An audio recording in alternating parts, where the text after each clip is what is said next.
إن الحمد لله نحمده ونستعينه ونستغفره ونعوذ بالله من شرور أنفسنا ومن سيئات أعمالنا من يهده الله فلا مضل له ومن يضلل فلا هادي له وأشهد أن لا إله إلا الله وحده لا شريك له وأشهد أن محمدا عبده ورسوله يا أيها الذين آمنوا اتقوا الله حق تقاته ولا تموتن إلا وأنتم مسلمون يا أيها الناس اتقوا ربكم الذي خلقكم من نفس واحدة وخلق منها زوجها وبث منهما رجالا كثيرا ونساء واتقوا الله الذي تساءلون به والأرحام إن الله كان عليكم رقيبا يا أيها الذين آمنوا اتقوا الله وقولوا قولا سديدا يصلح لكم أعمالكم ويغفر لكم ذنوبكم ومن يطع الله ورسوله فقد فاز فوزا عظيما أما بعد إن خير الكلام كلام الله وخير الهدي هدي محمد صلى الله عليه وسلم وإن شر الأمور محدثاتها وكل محدثة بدعة وكل بدعة ضلالة وكل ضلالة في النار أما بعد. Donc on commence aujourd'hui le cours numéro 15 dans l'explication du livre Kashf al-Shubuhat avec le sharh du Cheikh Abdul Aziz ibn Abdullah ibn Baz rahimahullah, et on commence maintenant avec les questions tout de suite qui ont été posées au Cheikh à la fin du dernier cours, et on va tout de suite commencer par la suite à expliquer le reste du livre Inch'Allah. Donc la première question, بعض الناس يقول المعين لا يكفر. الجواب هذا من الجهل إذا أتى بمكفر يكفر. Quelqu'un a posé la question au cheikh à propos de que certaines personnes disent qu'on ne peut pas faire le takfir d'un individu en particulier, et le cheikh a répondu à ce sujet-là en disant que ça c'est de l'ignorance. Si la personne commet quelque chose qui est kufr, qui fait sortir de l'islam, alors dans ce cas-là, elle sera déclarée comme étant kafir, même si c'est un individu. Et bien entendu, ici, à ce sujet-là, il y a d'autres détails qu'il faut comprendre, parce que c'est une question qui a été posée comme ça et le cheikh il répond, mais il y a d'autres endroits où le cheikh a élaboré beaucoup plus sur ce détail-là. Et bien entendu qu'on peut faire le takfir d'une personne spécifique, d'une personne en particulier, mais bien entendu il y a des règles, il y a des conditions à respecter, et c'est pas n'importe qui peut le faire. Il faut que ce soit quelqu'un qui possède de la science et qui connaisse les règles et les principes de l'islam. Donc, et de toute façon aussi, à notre niveau, c'est pas sur ça qu'il faut se concentrer, mais il faut se concentrer surtout sur le fait de comprendre notre religion, de connaître qu'est-ce qui est kufr, qu'est-ce qui n'est pas kufr, qu'est-ce qui est shirk, qu'est-ce qui n'est pas shirk, pour justement se protéger, se préserver soi-même en premier, pour savoir et pour connaître notre religion, et bien entendu aussi pour avertir les autres. Mais en ce qui concerne le takfir, c'est mieux de le laisser aux hommes de science, puisque c'est quelque chose qui est très dangereux. L'autre question qui a été posée ensuite au cheikh, إذا كره الشيء ولكن ما تحدث. الجواب ذلك بأنهم كرهوا ما أنزل الله فأحبط أعمالهم. من كره ما شرع الله حبط عمله. إذا كره الصلاة أو كره تحريم الزنا أو تحريم الخمر كذلك. Donc ils ont posé la question au cheikh, si quelqu'un déteste quelque chose de la religion mais qu'il ne le mentionne pas, qu'il ne le dit pas. Donc le cheikh il répond en disant, en mentionnant le verset 9 dans Surat Muhammad sallallahu alayhi wa sallam, donc il dit le verset qui mentionne cela est parce qu'ils ont détesté ce que Allah a révélé, et Allah a donc rendu leurs œuvres vaines. Donc quiconque déteste quelque chose de ce que Allah a révélé dans la révélation, dans la sharia, alors ses œuvres sont annulées, ses œuvres sont vaines. Si quelqu'un déteste par exemple la salat, ou déteste l'interdiction de az-zina, ou déteste l'interdiction de l'alcool, donc c'est la même chose. Hein, ça rentre dans qu'est-ce qui est kufr, même si la personne ne le dit pas, si elle le déteste dans son cœur, eh bien elle rentre dans cette catégorie de ceux dont les œuvres sont annulées.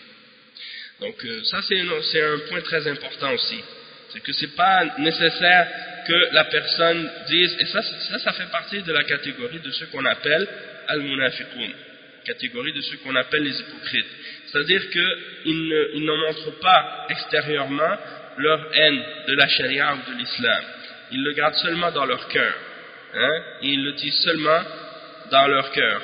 Donc ceux-là c'est des munafiqin, c'est des hypocrites, hein.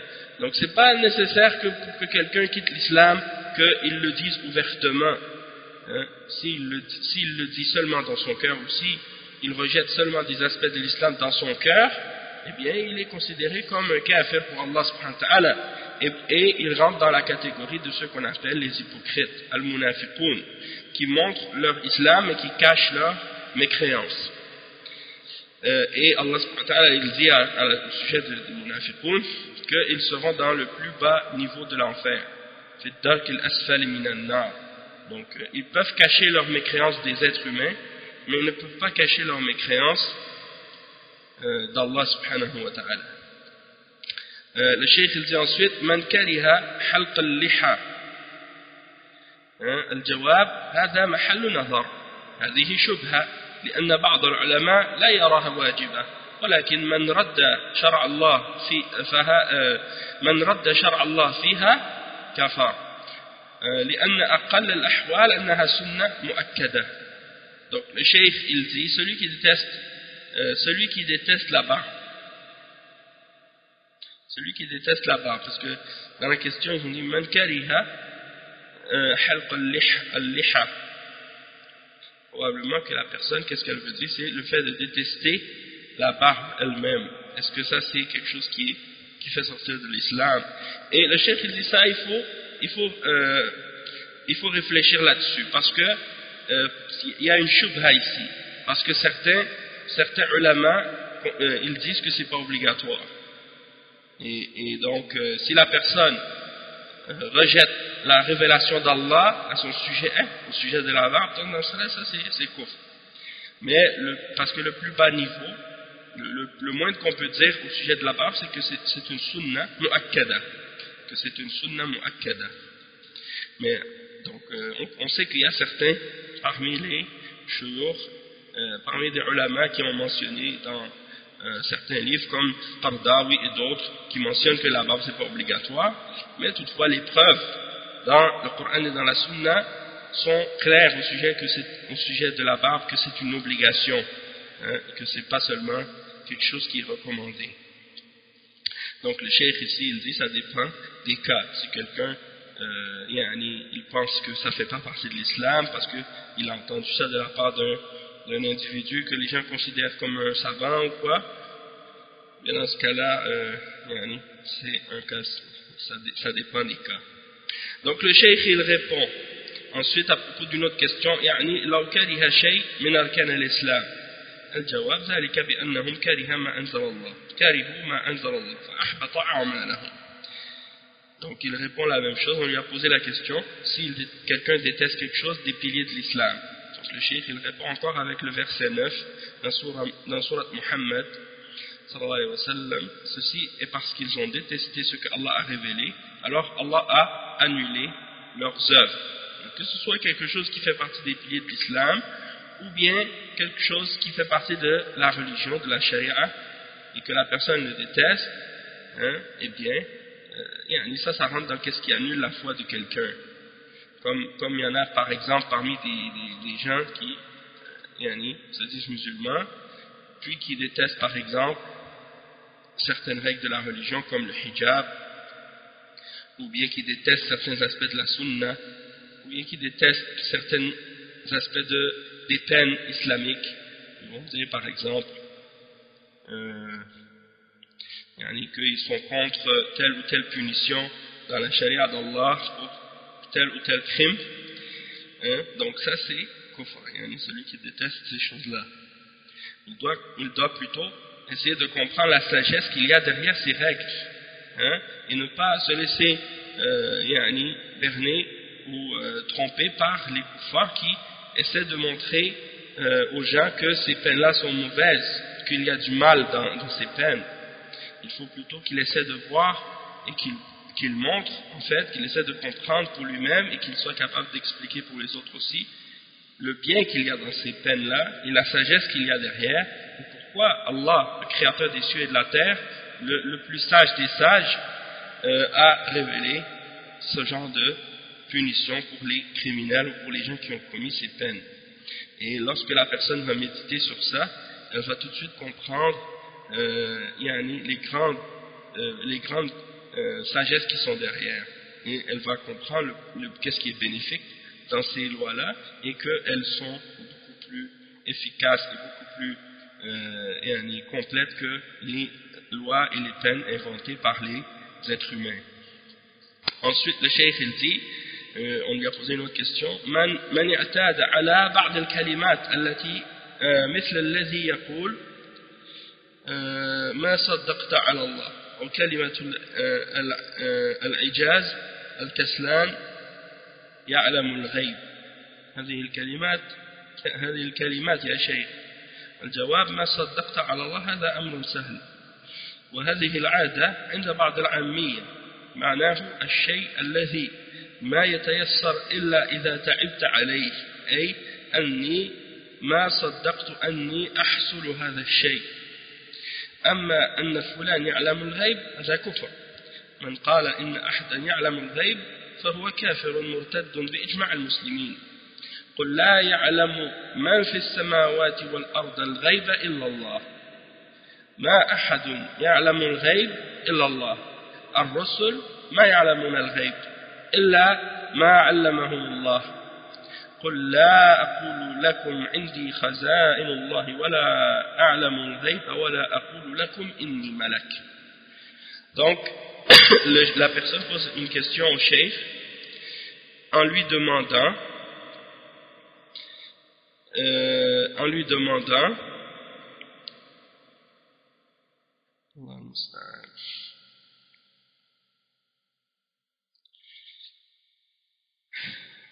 la personne pose la question au cheikh en lui demandant au sujet de certaines paroles que certaines personnes prononcent ou certaines expressions. Ma saddaqta ala Allah, ma saddaqtu ala Allah, bien je n'ai pas cru, ma saddaqtu ala Allah, comment on pourrait traduire cette parole? C'est une parole que les gens, les ammiya, disent. Ce serait un peu difficile à traduire littéralement, mais bon, je vais l'expliquer par la suite dans la réponse. Le cheikh il dit ou bien une parole que les vieux disent, le paresseux connaît l'invisible, connaît l'inconnu. Est-ce que ces paroles-là sont correctes? Est-ce que c'est correct pour quelqu'un de dire ce genre de paroles? Et le cheikh il répond, en ce qui concerne la première parole, ma saddaqtu ala Allah, il dit ça c'est quelque chose qui est simple, c'est une habitude que certains, les gens du commun ont l'habitude de dire ça. Et qu'est-ce que cette parole signifie en réalité? Le cheikh il explique, il dit que c'est lorsque quelque chose n'a pas été possible d'être, c'est-à-dire lorsque quelque chose on n'a pas pu le faire facilement et qu'on l'a fait avec beaucoup de difficultés et qu'on s'est fatigué beaucoup pour le faire, lorsque cette chose-là se produit ou lorsqu'on arrive à le faire,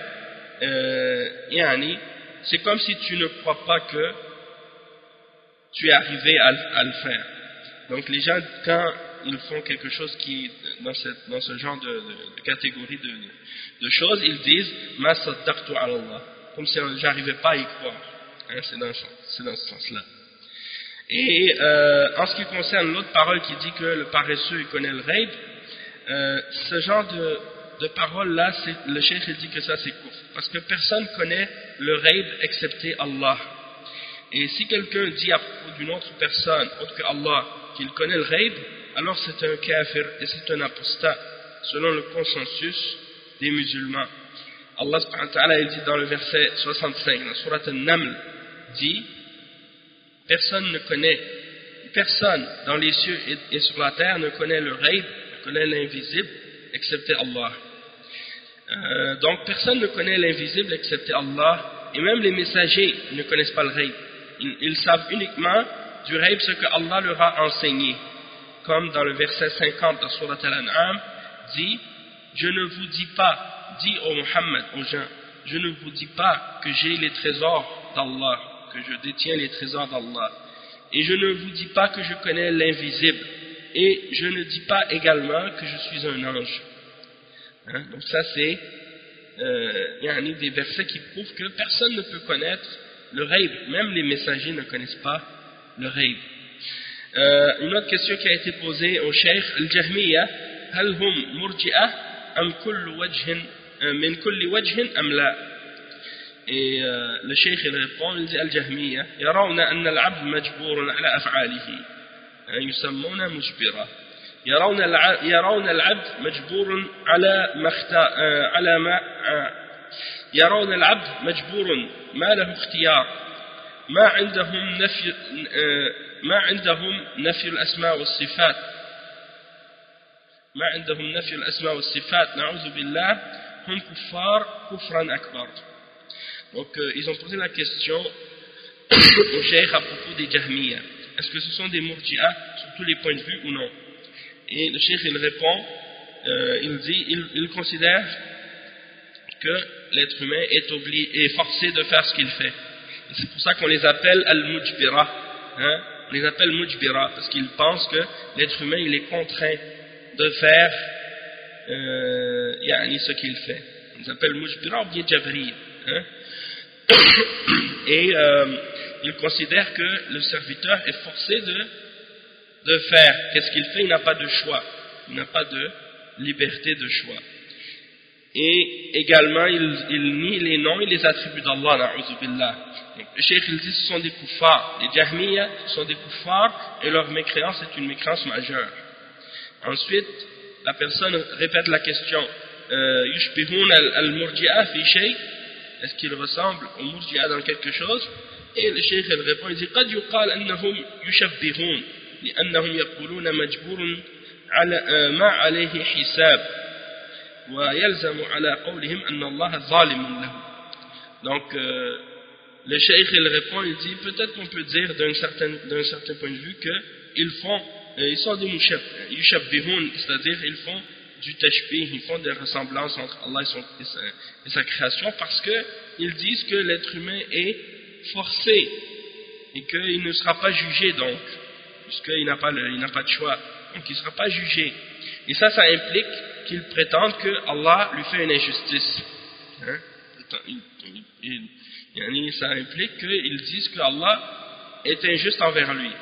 Donc ça c'est d'une certaine façon une forme de tashbih, une forme de ressemblance entre Allah et sa créature, puisqu'ils attribuent à Allah l'injustice.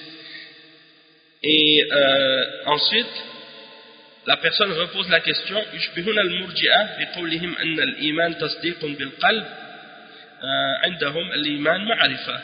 Donc la personne repose la question: est-ce que il ressemble au murji'a en disant que la foi c'est seulement le fait de croire avec le cœur ou de reconnaître que quelque chose est vrai par le cœur seulement? Donc ça c'est la parole d'une catégorie des murji'a. Et le cheikh il répond, il dit: pour eux, la foi c'est la connaissance. C'est-à-dire pour les Jahmiya, la foi c'est seulement la connaissance. Donc en fait c'est ça. Peut-être que le cheikh dans les premiers exemples, dans les premières questions au sujet des murji'a, il n'avait pas entendu comme il faut peut-être. C'est pour ça qu'il parlait de la question de al-Jabriya, c'est-à-dire la question qui est reliée au qadar. Puis c'est à la fin seulement qu'il a mentionné que la foi pour eux c'est al-ma'rifa. Donc peut-être qu'il n'avait pas bien entendu au tout début. Wallahu a'lam. Ensuite, donc maintenant on commence tout de suite le texte de Kashf al-Shubuhat, là où on était arrivé la dernière fois. Et donc on va on va lire donc le texte et on va lire le sharh tout de suite après.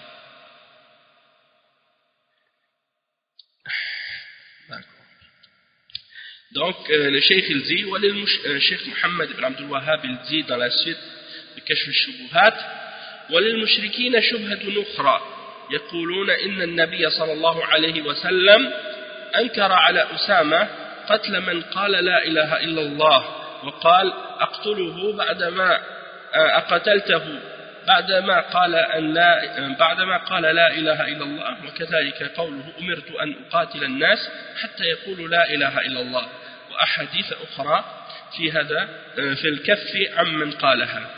ومراد هؤلاء الجهلة أن من قالها لا يكفر ولا يقتل ولو فعل ما فعل، فيقال لهؤلاء المشركين الجهال معلوم أن رسول الله صلى الله عليه وسلم قاتل اليهود وسباهم وهم يقولون لا إله إلا الله. أصحاب رسول الله صلى الله عليه وسلم قاتلوا بني حنيفة وهم يشهدون أن لا إله إلا الله وأن محمدا رسول الله ويصلون ويدعون الإسلام. وكذلك الذين حرقهم علي ابن أبي طالب بالنار، هؤلاء الجهلة يقرون أن من أنكر البعث كفر وقتل ولو قال لا إله إلا الله، وأن من جحد شيئا من أركان الإسلام كفر وقتل ولو قالها، فكيف لا تنفعه إذا جحد فرعا من الفروع فكيف لا تنفعه إذا جحد فرعا من الفروع وتنفعه إذا جحد التوحيد الذي هو أصل دين الرسل ورأسه. Naam, donc on va commencer par traduire cette partie. C'est la shubha numéro 10 dans le livre, et c'est pour expliquer donc comment ils utilisent cette shubha pour essayer de faire croire aux gens que du moment que quelqu'un dit la ilaha illallah, il ne peut plus être déclaré kafir et il ne peut plus être exécuté, et ils essaient d'utiliser certains hadiths pour essayer de prouver ça. Parmi les exemples, donc le cheikh il mentionne, il dit que les mushrikoun ont une autre shubha, c'est qu'ils disent que le prophète sallallahu alayhi wa sallam a condamné l'acte de Usama ibn Zayd radiyallahu anhu lorsqu'il a tué la personne qui a dit la ilaha illallah. Il a dit que rien ne mérite d'être adoré excepté Allah. Le prophète sallallahu alayhi wa sallam lui a dit, après qu'il l'ait tué, après avoir entendu qu'il l'avait tué, après qu'il ait prononcé le shahada, il lui a dit, est-ce que tu l'as tué après qu'il ait dit la ilaha illallah, hein? Donc il a condamné cette action-là, et il l'a réprimandé d'avoir fait ça. Et puis il lui a dit, il a dit également, il mentionne également le hadith du prophète sallallahu alayhi wa sallam dans lequel il dit, j'ai été ordonné de combattre les hommes jusqu'à ce qu'ils disent la ilaha illallah. Donc ils essaient d'utiliser ce genre de hadith pour essayer de prouver que une fois que la personne l'a prononcé cette parole, ça y est, il ne peut plus être tué ou combattu de façon absolue. Et le cheikh il répond, il dit que ce que ces ignorants-là disent, c'est que la personne qui le dit ne peut pas être déclarée kafir et il ne peut pas être exécuté ou combattu, même s'il fait ce qu'il fait, peu importe ce qu'il fait en fait. Hein? Et le cheikh il répond, il dit ensuite, donc on dit à ce genre de mushrikin ignorant, qu'on sait très bien que le messager d'Allah sallallahu alayhi wa sallam a combattu les juifs, et il a même pris les non-combattants en esclavage par la suite. Ceux qui ont été pris comme prisonniers par la suite, il les a pris en esclavage, et ils disaient la ilaha illallah, hein, ce sont des gens qui disent la ilaha illallah, les juifs. Il a dit, et de même que les compagnons du messager sallallahu alayhi wa sallam, hein, les sahaba, après la mort du prophète sallallahu alayhi wa sallam, ils ont combattu Banu Hanifa. Et Banu Hanifa, ce sont des gens qui disent la ilaha illallah, et ils disent Muhammad Rasulullah, hein, et ils font la salat, et ils se disent musulmans, ils pensent qu'ils sont musulmans, sauf qu'ils croient en Musaylama, le-Kadhab, faux prophète, Musaylama. Donc, malgré tout, donc, le fait de croire en un autre prophète après le prophète Muhammad sallallahu alayhi wa sallam, c'est kufr. Donc, même s'ils disent la ilaha illallah, qu'ils font la salat, et qu'ils donnent la zakat, ou qu'ils pratiquent des piliers de l'islam, du moment qu'ils ont annulé leur shahada en croyant en un faux prophète, eh bien ça fait en sorte que même s'ils disent la ilaha illallah, ça n'a pas de valeur, hein, ça ne leur sert à rien. De même que ceux que Ali radiallahu anhu a fait brûler par le feu, c'est-à-dire parmi ceux qui disaient que Ali est Allah, les a punis, hein, en les faisant brûler par le feu. Donc le cheikh il dit ces ignorants-là, ils sont d'accord, c'est les mushrikoun, ceux qui adorent les tombes et les morts, ils sont d'accord pour dire que celui qui nie la résurrection, il devient mécréant et il doit être exécuté selon l'islam, même s'il dit la ilaha illallah. Et ils sont d'accord également dire que quiconque renie quelque chose des piliers de l'islam, il devient kafir et il doit être exécuté, même s'il dit la ilaha illallah. Hein, ils sont d'accord avec ça. Donc le cheikh il leur pose la question, et ça c'est une question vraiment qui détruit complètement leur logique, hein, détruit complètement leur raisonnement. Le cheikh leur pose la question suivante: comment pouvez-vous dire que le fait de dire la ilaha illallah ça ne sert à rien à la personne qui nie ces aspects-là qui sont parmi les aspects des branches de la charia, qui ne sont pas des fondements? Vous dites quand il nie ça sert à rien de dire la ilaha illallah pour eux parce qu'il quitte l'islam, hein?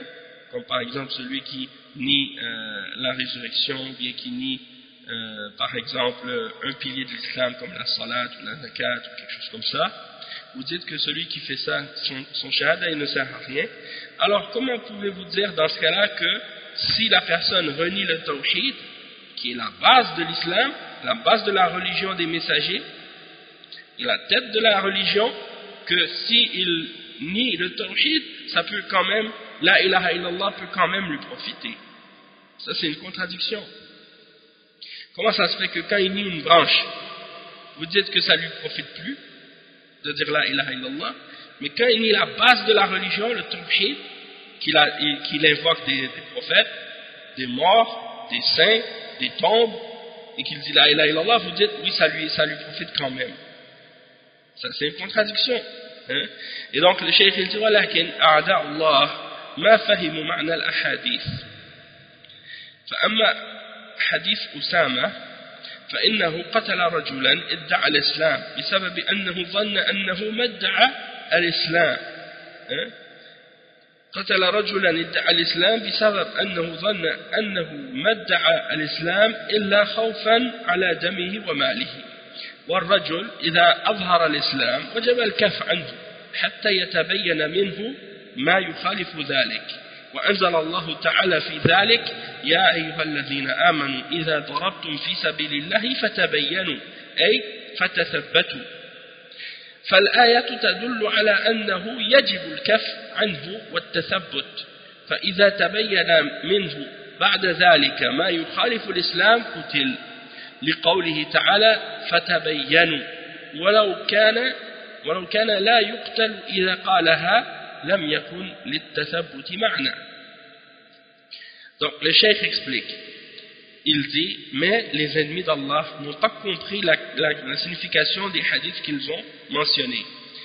En ce qui concerne le hadith de Usama ibn Zayd, lorsqu'il a tué cet homme qui avait dit la ilaha illallah, il l'a tué parce qu'il croyait que cette personne avait uniquement prétendu l'islam parce qu'il avait peur pour sa vie et pour son sang et pour ses biens. C'est-à-dire que Usama, il a seulement dit la ilaha illallah parce qu'il avait peur d'être exécuté, d'être tué dans le combat. Et donc il a dit la ilaha illallah pour se protéger. Donc c'est pour ça que Usama s'est permis de le tuer, parce qu'il croyait que cette personne-là n'avait pas dit la ilaha illallah pour de vrai. Sauf que le cheikh il dit que lorsqu'une personne montre l'islam, montre un signe apparent qu'il accepte l'islam en disant la ilaha illallah ou en disant aslamna, on accepte l'islam, ou en disant assalamu alaykum, différents signes comme ça qui montrent, même durant la bataille, il montre qu'il accepte l'islam. À ce moment-là, tu n'as plus le droit de le toucher. À partir du moment qu'il dit la ilaha illallah, ou qu'il dit quelque chose qui montre qu'il accepte l'islam, tu n'as plus le droit de lui toucher, même pas un cheveu. Et tu dois t'abstenir de lui faire quoi que ce soit. Jusqu'à ce que tu vois par la suite, ou qu'il devienne clair par la suite, que la personne fait quelque chose qui vient en contradiction avec la ilaha illallah. Et c'est pour ça que Allah subhanahu wa ta'ala a révélé le verset 94 dans Surat An-Nisa, dans lequel Allah subhanahu wa ta'ala dit: ô vous qui avez cru, lorsque vous partez dans le sentier d'Allah pour le combat, alors vérifiez, fatabayyanu, cherchez la clarification, cherchez la vérification, fatathabbatu, ça veut dire vérifier. Lorsque quelqu'un vous dit salam, ou vous dit qu'il est sur l'islam, ou des choses comme ça, eh bien il faut vous abstenir de le tuer ou de le frapper. Et il faut vérifier que la personne a accepté l'islam. Donc si par la suite tu vérifies que la personne est sur l'islam et que tu constates que la personne a contredit l'islam, contredit les fondements de l'islam, dans ce cas-là il sera exécuté par la suite. Parce que Allah subhanahu wa ta'ala il a dit fatabayyanu, walau kana la yuqtal idha qalaha lam yakun litathabbut ma'na. Donc si une fois que la personne avait dit la ilaha illallah, qu'on devait le laisser de façon absolue, donc pourquoi Allah nous a dit dans ce cas-là vérifier, si la personne ne pouvait pas du tout être exécutée par la suite, Allah n'aurait pas dit vérifier, et donc le fait qu'il y ait la mention de vérifier, c'est pour montrer que la personne peut être exécutée, mais par la suite, lorsqu'on a vérifié que la personne est sur le tawhid ou non. Le cheikh il dit وكذلك الحديث الآخر وأمثاله معناه ما ذكرناه أن من أظهر التوحيد والإسلام وجب الكف عنه إلى أن يتبين منه ما يناقض ذلك. أي نعم. والدليل على هذا أن رسول الله صلى الله عليه وسلم قال: أقتلته بعدما قال لا إله إلا الله، وقال: أمرت أن أقاتل الناس حتى يقولوا لا إله إلا الله. هو الذي قال في الخوارج: أينما لقيتموهم فاقتلوهم، لئن أدركتهم لأقتلنهم قتل عاد، مع كونهم من أكثر الناس عبادة وتهليلا وتسبيحا، حتى أن الصحابة يحقرون صلاتهم عندهم، وهم تعلموا العلم من الصحابة، فلم تنفعهم لا إله إلا الله ولا كثرة العبادة ولا ادعاء الإسلام لما ظهر منهم من مخالفة الشريعة. وكذلك donc le cheikh il dit ensuite, en ce qui concerne l'autre hadith et les hadiths dans ce sens-là, la signification de ces hadiths-là, c'est ce qu'on a mentionné, que la personne qui montre le tawhid et l'islam, il est obligatoire pour nous de s'abstenir de lui jusqu'à ce qu'on ait vérifié que la personne ait commis quelque chose qui vient en opposition avec le tawhid et l'islam. Si là on vérifie par la suite et qu'on constate que la personne elle contredit le tawhid et l'islam, dans ce cas-là, eh bien là, dans ce cas-là on peut le combattre. Mais si la personne elle montre l'islam et qu'elle continue à rester sur l'islam par la suite, eh bien ça c'est la preuve que on n'a plus le droit de porter atteinte à cette personne. Le cheikh il dit wa dalil ala hadha, donc la preuve de ça c'est que le messager d'Allah sallallahu alayhi wa sallam, lorsqu'il a dit est-ce que tu l'as tué après qu'il ait dit la ilaha illallah, lorsqu'il a posé la question à Zayd, et qu'il a dit umirtu j'ai été ordonné de combattre les hommes jusqu'à ce qu'ils disent la ilaha illallah, jusqu'à ce qu'ils disent que rien ne mérite d'être adoré excepté Allah. Yani, c'est qu'est-ce que le prophète sallallahu alayhi wa sallam a dit à propos des Khawarij. Là, peu importe où vous les trouvez, tuez-les. Peu importe où vous les trouvez, les Khawarij, tuez-les. Et si je les aurais rencontrés, je les aurais exterminés comme le peuple de Had. Et ça, c'est que malgré que les Khawarij sont des gens qui sont parmi les gens qui font le plus d'adoration, qui disent le plus la ilaha illallah et qui disent le plus subhanallah et différentes formes de glorification d'Allah, même que les Sahaba méprisaient leur propre prière par rapport à la prière des Khawarij. Quand ils voyaient les Khawarij faire la prière, faire la salat, ils se méprisaient eux-mêmes tellement que les Khawarij étaient extrémistes dans la prière. Ils disaient, ah, ces gens-là, ils prient énormément. Et pourtant, ils ont appris la science des Sahaba. Mais la ilaha illallah ne leur a pas servi, malgré la quantité d'adoration qu'ils faisaient et malgré qu'ils prétendaient être sur l'islam, à cause de ce qu'ils ont montré comme opposition à la charia.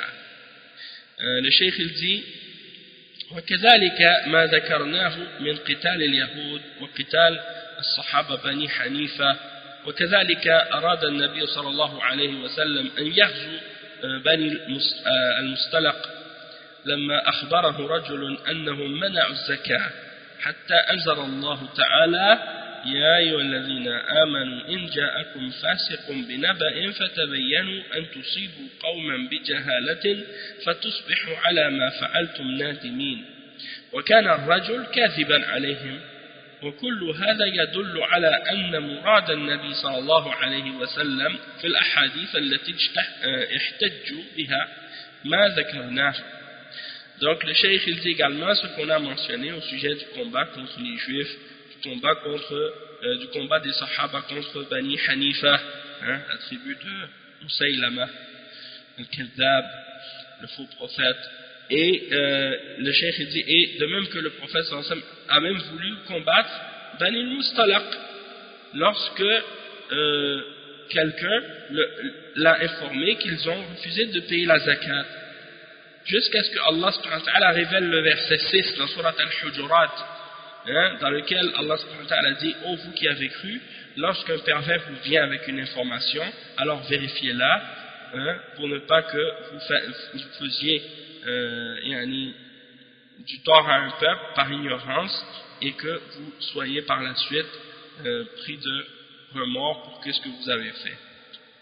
Donc, la personne qui avait informé le prophète sallallahu alayhi wa sallam au sujet de Bani al-Mustalaq, c'était un menteur.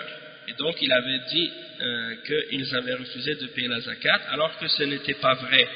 Et donc, mais quand même, ça nous montre une chose. Ça nous montre que le prophète sallallahu alayhi wa sallam a voulu les combattre lorsqu'il a appris l'information. Et donc ça, c'est une preuve pour ceux qui viennent par la suite, parmi les musulmans qui refusent de payer la zakat. Et c'est pour ça que Abu Bakr al-Siddiq radiyallahu anhu par la suite, après la mort du prophète sallallahu alayhi wa sallam, il a combattu ceux qui ont refusé de payer la zakat. Et malgré que ce soit des gens qui disaient la ilaha illallah. Donc tout ça, c'est des preuves contre ce que ces gens-là prétendent, qui essaient de faire croire aux gens que ça suffit de dire la ilaha illallah et de le prononcer, même si par la suite tu fais du shirk, c'est pas grave. C'est de l'ignorance de la part de ces gens-là. Et ensuite il dit donc tout ce qu'on a mentionné, ça prouve que ce que le prophète sallallahu alayhi wa sallam a voulu dire, ça clarifie qu'est-ce que le prophète sallallahu alayhi wa sallam a voulu dire dans ces hadiths que ces gens-là ont mentionné comme argument pour essayer de justifier leur position. Maintenant, on va lire les paroles de Cheikh Abdul Aziz ibn Baz au sujet de ces exemples-là qu'on a lus, pour essayer d'avoir un peu plus de compréhension sur ces différents points. Donc le Cheikh bin Baz il dit Alhamdulillah wa sallallahu wa sallam ala rasulillah wa ala alihi wa ashabihi wa man ihtada bihudahu amma ba'd. فهذه المسألة مسألة مهمة عظيمة أوضحها المؤلف رحمه الله وهي تعلق المشركين بالأحاديث المطلقة العامة في الأمر بالكف عمن قال لا إله إلا الله وظن أن من قالها لا يكفر ولو فعل ما فعله وبعضهم ظن أنه يكفر بأشياء دون الشرك لجهلهم بقوله صلى الله عليه وسلم لأسامة قتلته بعدما قال لا إله إلا الله وقوله أمرت أن أقاتل الناس حتى يقولوا لا إله إلا الله فإذا قالوها عصموا مني دماءهم وأموالهم إلا بحقها دليل على ما درج عليه المؤلف والصحابة وغيرهم كقتال المرتدين ومعنى من ذاك أن من أظهر التوحيد والإسلام كف عنه حتى يعلم منه ما يخالف ذلك. Donc on va traduire cette partie. Donc le cheikh il commence en disant que la louange appartient à Allah tout entière et paix et salut sur le prophète Mohammed sallallahu alayhi wa sallam et sur sa famille et ses compagnons et toute personne qui a suivi sa guidance. Ensuite, cette question, c'est une grande question, une question très importante que l'auteur, le cheikh Mohammed ibn Abdul Wahhab rahimahullah, a expliqué et clarifié. Et c'est en fait les hadiths qui sont générales, et des hadiths qui sont générales et sur lesquels les mushrikoun, les adorateurs des tombeaux et des saints, s'accrochent aujourd'hui pour essayer de faire croire aux gens que du moment qu'une personne a dit la ilaha illallah, eh bien elle ne peut plus faire de kufr et elle ne peut plus rejeter l'islam, sortir de l'islam, peu importe ce qu'elle dit, peu importe ce qu'elle fait. Comme si le fait d'avoir dit la ilaha illallah, eh bien c'est comme une sorte de immunité que la personne peut faire qu'est-ce qu'elle veut et dire ce qu'elle veut par la suite, même si c'est en opposition avec les fondements du tawhid, pour eux c'est pas grave. Même si elle adore les morts, les saints, les tombes, qu'elle fait le shirk, ça dérange pas.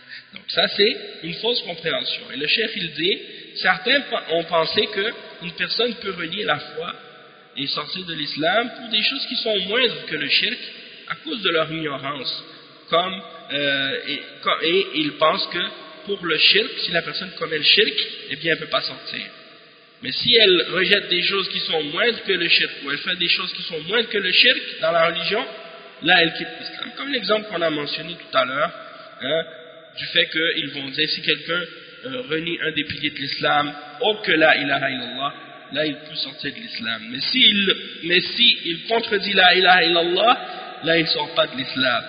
Ça c'est de l'ignorance. Et le cheikh il dit, la raison pourquoi ils ont eu cette idée-là, ou ils pensent de cette façon, c'est parce qu'ils ont mal compris les hadiths qu'ils ont mentionnés.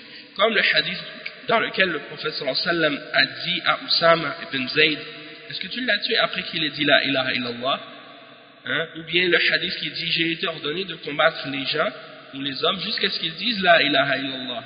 Puis une fois qu'ils l'ont dit, ils seront protégés contre moi dans leur sang et leurs biens, excepté pour un de ces droits.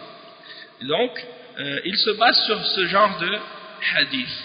Mais ils n'ont pas compris ce hadith-là de la manière dont les sahaba l'ont compris, ni de même qu'ils n'ont pas compris le hadith de la même manière que l'auteur aussi, le cheikh Mohammed ibn Abdul Wahhab, l'a expliqué, malheureusement, et d'autres également.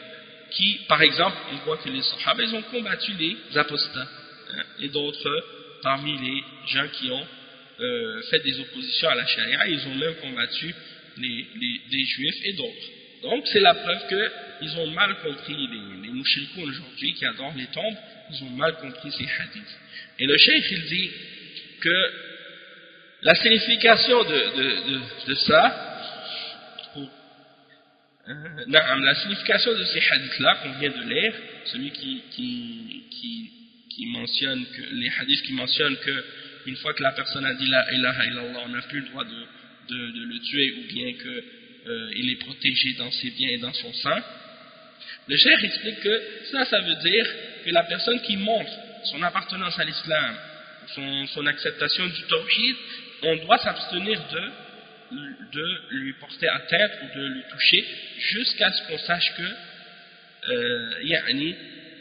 la personne n'a pas contredit rien qui a rapport avec ça. Donc, du moment que la personne contredit, alors par la suite, c'est comme si elle sort de l'islam. Même si au début elle a dit la ilaha illallah, nous on doit prendre un temps pour l'observer, pour voir la personne, est-ce qu'elle a vraiment cru en l'islam et le tawhid. Donc on n'a pas le droit de la toucher par la suite. Mais si on voit par la suite que la personne est encore dans le shirk et qu'elle pratique le shirk ou dit du kufr, et là c'est autre chose, son verdict change par la suite.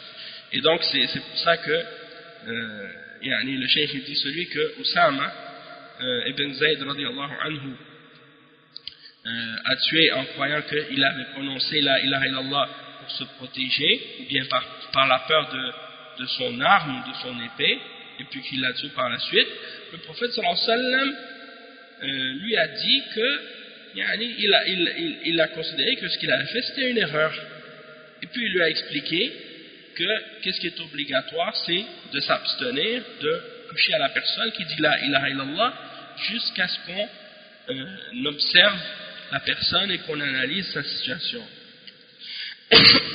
Donc le cheikh il dit وهكذا كل إنسان لا يقول لا إله إلا الله من الكفار الذين يأبون أن يقولوها مثل كفار قريش لما قال لهم قولوا لا إله إلا الله قالوا أجعل الآلهة إلها واحدا إن هذا لشيء عجاب وقالوا أئنا لتارك آلهتنا لشاعر مجنون وقال جل وعلا إنهم كانوا إذا قيل لهم لا إله إلا الله يستكبرون ويقولون أئنا لتارك آلهتنا لشاعر مجنون فالذين يجحدون لا إله إلا الله إذا قالوها يكف عنهم حتى ينظر في أمرهم فإن استقاموا ووحدوا الله وأخلصوا له العبادة والتزموا الشرع وعلم عنهم الإسلام تم الكف عنهم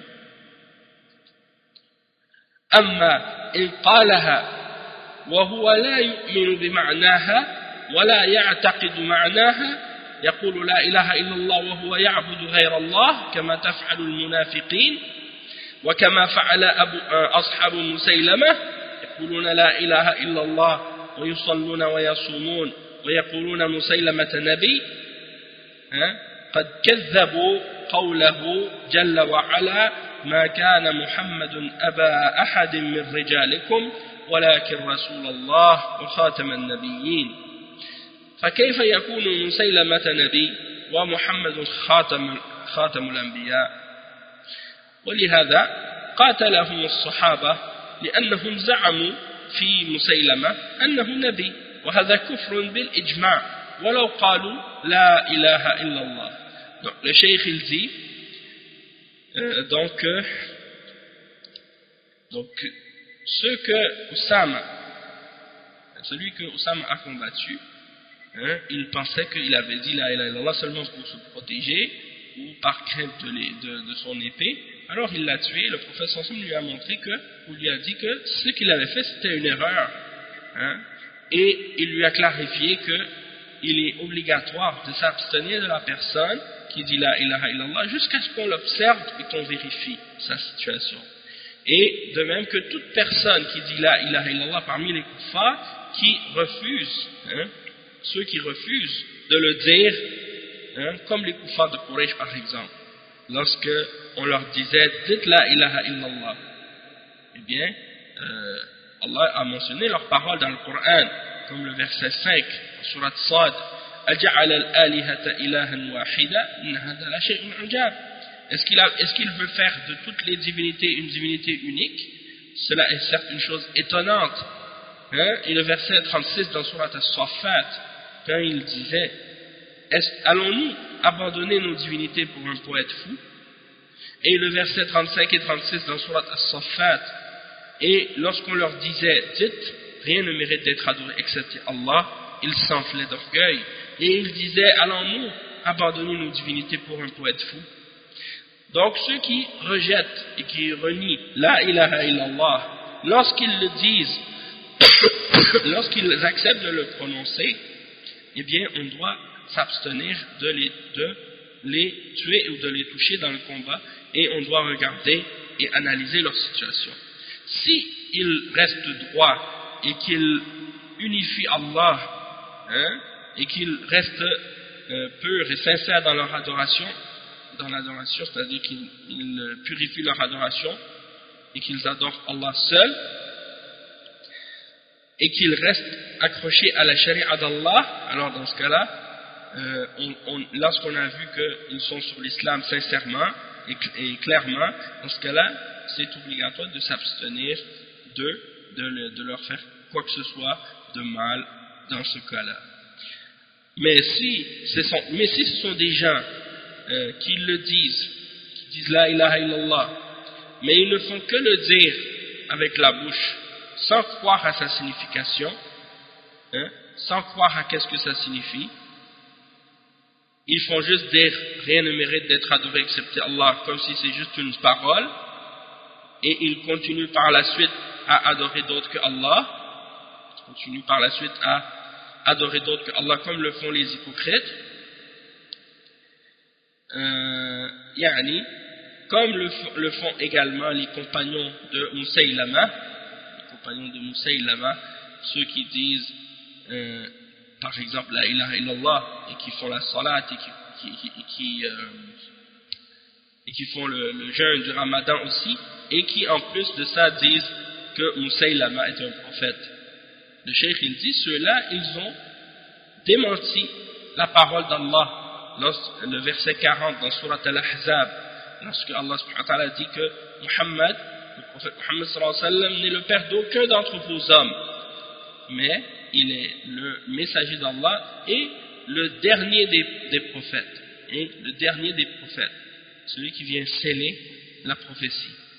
Donc si quelqu'un, le cheikh dit, comment quelqu'un peut dire que Musaylama est un prophète et croire que Musaylama est un prophète et dire en même temps que Muhammad est le dernier des prophètes?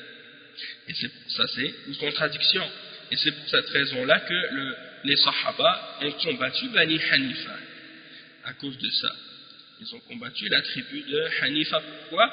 Parce qu'ils avaient cru en Musaylama et ils ont prétendu qu'il était un prophète. Et ça c'est un kufr selon le consensus de la Ummah, selon le consensus des musulmans.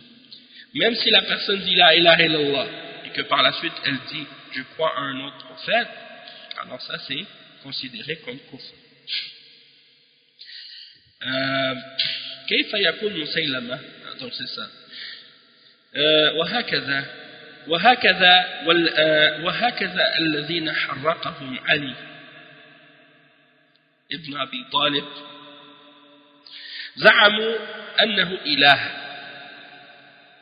وأنه هو الله فحرقهم وهم يقولون لا إله إلا الله، يقولون بألسنتهم ما لا يطاق أفعالهم. Donc le cheikh explique que de même que Ali radiyallahu anhu, il a brûlé ceux qui prétendaient qu'il était Dieu, ils disent qu'il est Allah. Alors Ali radiyallahu anhu, quand il a entendu ces gens-là, il n'a pas pu supporter qu'est-ce que ces gens-là disaient. Alors il les a fait brûler vivants, malgré qu'il disait la ilaha illallah. Donc c'est pas suffisant juste que la personne dise la ilaha illallah. Oui, sur le coup, si elle le dit la personne, c'est bien entendu que on s'abstient de toucher à la personne au moment où elle le prononce. Mais si par la suite on voit qu'elle persiste dans le shirk et dans le kufr, eh bien son tawhid, son témoignage ne sera pas valide. Ça c'est évident.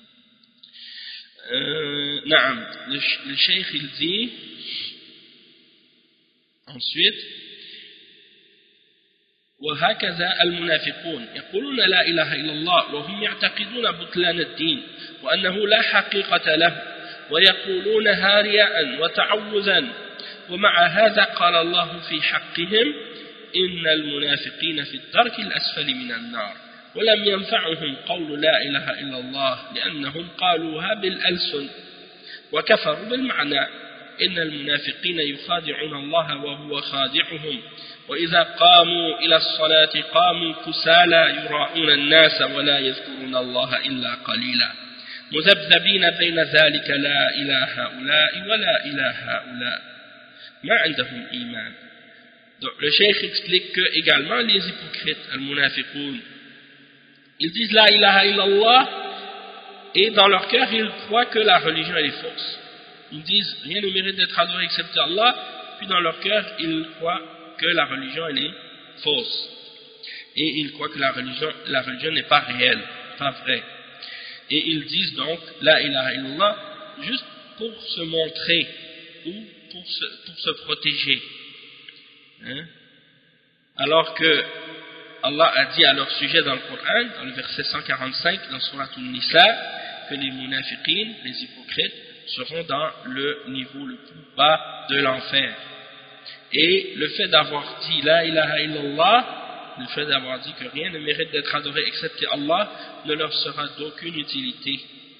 Parce qu'ils l'ont dit avec la langue et ils ont renié sa signification.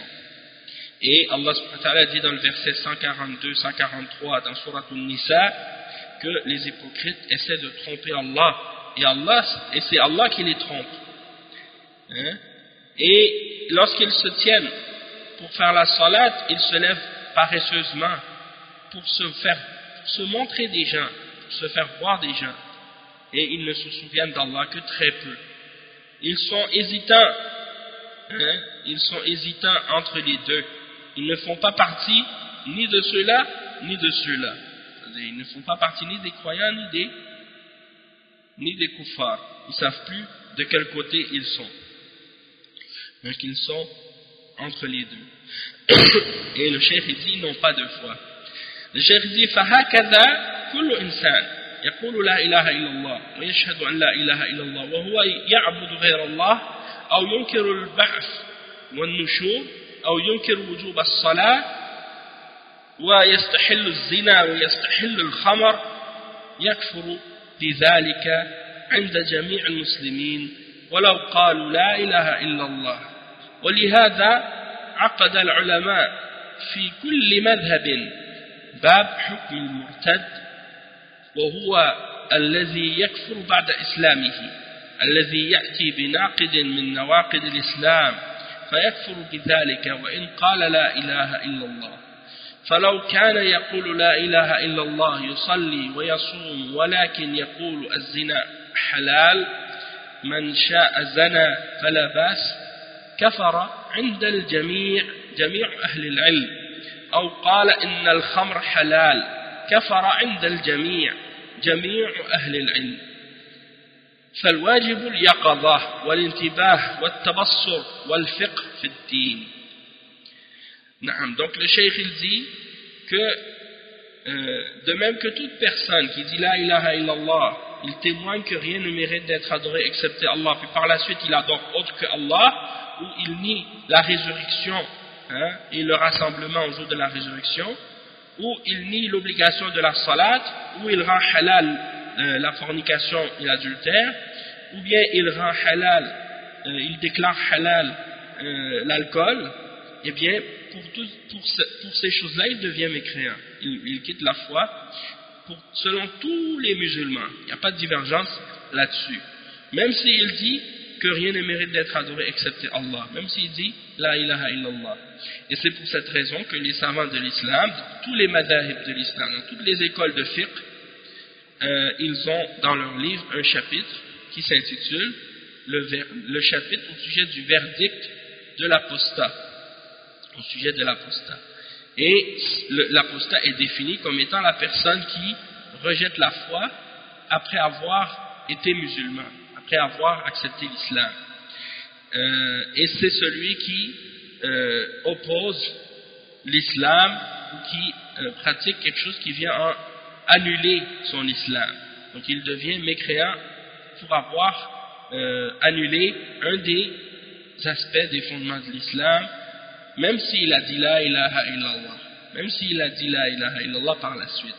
Donc, même si une personne, elle dit la ilaha illallah, elle fait la salat, elle fait le jeûne, mais que par la suite elle dit que de faire la fornication ou l'adultère c'est halal, et que celui qui désire faire la fornication ou l'adultère, il n'y a pas de problème, il a le droit.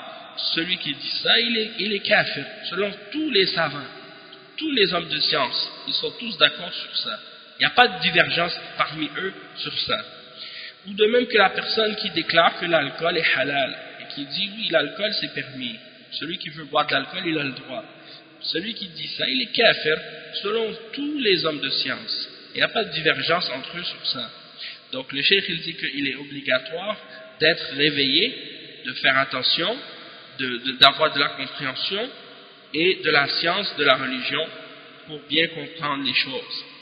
Ensuite il dit al-muslim yartaddu idha ata binaqidin min nawaqid al-islam walau ata bil-baqiyya fa idha kana ya'budu al-badawi wa ya'budu an-nabi sallallahu alayhi wa sallam aw ya'budu Zaynab aw ya'budu al-Hasan aw ya'budu al-Husayn aw ya'budu Ali ya'buduhum wa yastaghithu bihim kafara ولم ينفعهم قول لا إله إلا الله وهكذا إذا جعل الملائكة أو الجن واستغاث بهم كفر ولو قال لا إله إلا الله وهكذا إذا دعا الأشجار والأحجار أو الأصنام كما تفعل قريش مع العزى واللات ومنات.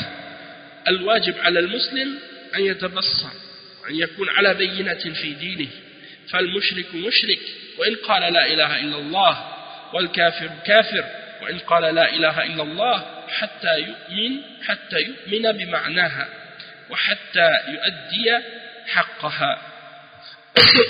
Donc le cheikh il dit que le musulman il peut apostasier, lorsqu'il peut quitter l'islam, lorsqu'il fait par exemple quelque chose qui vient en annuler son islam, un des nawaqid parmi les nawaqid de l'islam, même s'il en fait juste un naqid, c'est pas nécessaire que la personne ramène toutes les annulatifs de l'islam ensemble. Même s'il en fait juste un et qu'il pratique tout le reste, eh bien il apostasie, il a quitté l'islam dans ce cas-là. Si quelqu'un par exemple il adore un homme qui s'appelle Al-Badawi, que les gens en Égypte adorent en dehors d'Allah, il a une tombe, il a une mausolée qui a été construite sur sa tombe dans une ville en Égypte qui s'appelle Tanta, et les gens ils vont là-bas par milliers chaque année pour faire des pèlerinages à cette tombe, et ils l'adorent en dehors d'Allah. Donc ça c'est du shirk, donc il y a des gens qui adorent cette personne, Al-Badawi, et il y en a d'autres qui adorent le prophète Mohammed sallallahu alayhi wa sallam, et ils lui font des invocations, ils lui demandent en dehors d'Allah des choses comme ça, alors qu'il est mort et enterré dans sa tombe. Donc celui qui adore le prophète Mohammed sallallahu alayhi wa sallam, il est mushrik, il est kafir, il n'est pas musulman. Ou bien celui qui adore celle qu'ils appellent la sainte Zaynab, il l'adore en dehors d'Allah. Elle a une mausolée elle aussi en Égypte, et beaucoup de gens l'adorent en dehors d'Allah. Ou bien d'autres adorent Al-Hassan, le petit-fils du prophète Mohammed sallallahu alayhi wa sallam, ou bien Al-Hussein, comme les Shia Rafida en Iran, qui adorent Hussein, qui ont fait une mausolée dans une mosquée à l'endroit où il a été enterré, à Karbala, et ils prennent même la terre de cet endroit-là pour faire des pierres, pour mettre par terre lorsqu'ils prient, et ils se prosternent dessus. Ils pensent que c'est une terre sainte. Allah al-Musta'an. Donc tout ça c'est des exemples de shirk que ces gens-là font. Ou bien celui qui adore Ali radiyallahu anhu, la même chose. Ou ceux qui les appellent au secours dans les moments de détresse, alors qu'ils sont morts, enterrés dans leur tombe depuis des siècles, ils ne peuvent même pas s'aider eux-mêmes, alors comment pourraient-ils aider les autres, d'autres êtres humains? Donc celui qui les adore en dehors d'Allah et qui les appelle à l'aide et qui laisse Allah subhanahu wa ta'ala, au lieu d'adorer Allah et de demander l'aide d'Allah, il demande l'aide des créatures faibles est morte, enterrée, celui-là il a rejeté la foi en l'islam. Et le fait de dire la ilaha illallah n'a aucune signification en réalité pour ces gens-là. Et ne leur sera pas profitable. De même que la personne qui a pris les anges comme divinité en dehors d'Allah, qui les invoque, ou qui cherche qui appelle au secours les djinns pour venir à leur aide, eh bien ceux-là ils ont rejeté la foi, même s'ils disent la ilaha illallah. Ou ceux qui adorent ou qui invoquent les arbres, les pierres, les idoles comme le faisaient les gens de Quraysh avec Al-Uzza et Al-Lat et Manat et ainsi de suite, et toutes les autres divinités qu'ils avaient. Donc ça c'est tous des exemples de shirk et de kufr. Le cheikh il dit Al-wajib ala al-muslim an yatabassar an yakuna ala bayyinatin fi dini. Donc le musulman c'est obligatoire pour lui d'avoir une bonne compréhension, une bonne connaissance de sa religion, pour qu'il puisse pratiquer sa religion avec preuve et avec compréhension. Il ne fait pas juste faire des choses parce que les gens ils le font et lui il les a vus faire et il le suit. Il les imite comme les singes imitent les gens. Des fois les singes, tu fais quelque chose devant le singe il le répète. Le musulman il ne doit pas faire ça, il ne doit pas être comme un singe dans sa religion, ou comme un perroquet. Il répète qu'est-ce que les gens ont dit parce que les gens l'ont dit. Et surtout les convertis aussi, surtout les nouveaux pratiquants, ceux qui n'ont pas pratiqué l'islam durant leur vie et qui commencent à pratiquer tout d'un coup, même s'ils sont nés dans une famille musulmane. Souvent, ils commencent à pratiquer l'islam en imitant qu'est-ce que ceux qui sont pratiquants dans leur famille font. Ou bien quelqu'un qui n'était pas musulman, qui devient musulman, eh bien, il commence à pratiquer l'islam en se basant sur ce que ils voient les gens faire dans la mosquée où ils ont accepté l'islam. C'est pas ça la référence pour comprendre l'islam. La référence pour comprendre l'islam, c'est de retourner aux références de l'islam, c'est-à-dire au Coran et à la Sunna, et de retourner aux ulama de l'islam qui suivent le Coran et la Sunna selon la compréhension des compagnons du prophète sallallahu alayhi wa sallam et des sahaba et des tabi'in et de ceux qui les ont suivis par la suite.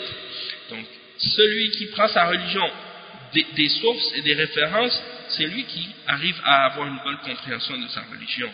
Il commence par l'étude du tawhid et des bases de l'islam et de la sunna et ainsi de suite, et il évolue comme ça dans sa religion avec une base solide et avec une compréhension ferme, et une connaissance correcte, tandis que celui qui va un peu partout comme ça, il prend de n'importe qui et il n'étudie pas les bases en premier, eh bien il finit par avoir une religion qui est complètement confuse, mélangée, et il ne sait plus où est la vérité et le faux, et il mélange tout. Donc ça c'est dangereux. Et donc le cheikh il dit le musulman il doit pratiquer sa religion avec preuve, et il faut savoir qu'un mouchrik c'est un mouchrik, même si le mouchrik dit la ilaha illallah, ça reste un mouchrik tant qu'il n'a pas dit cette parole là avec compréhension et qu'il l'a appliquée par la suite. Il a agi selon sa signification. Ce n'est pas suffisant juste de prononcer la parole. Ou bien il dit aussi le cheikh que le kafir il est kafir, même si le kafir dit la ilaha illallah, s'il reste sur le kufr, ça ne sera pas bénéfique pour lui, jusqu'à ce qu'il croit en la signification de la ilaha illallah et qu'il l'applique et qu'il lui donne son droit, et qu'il donne à cette parole-là son droit et qu'il l'applique. Et le cheikh il dit ensuite قال كما قال صلى الله عليه وسلم أمرت أن أقاتل الناس حتى يقولوا لا إله إلا الله فإذا قالوها عصموا مني دماءهم إلا بحقها وفي اللفظ الآخر من حديث ابن عمر إلا بحق الإسلام وحسابهم على الله.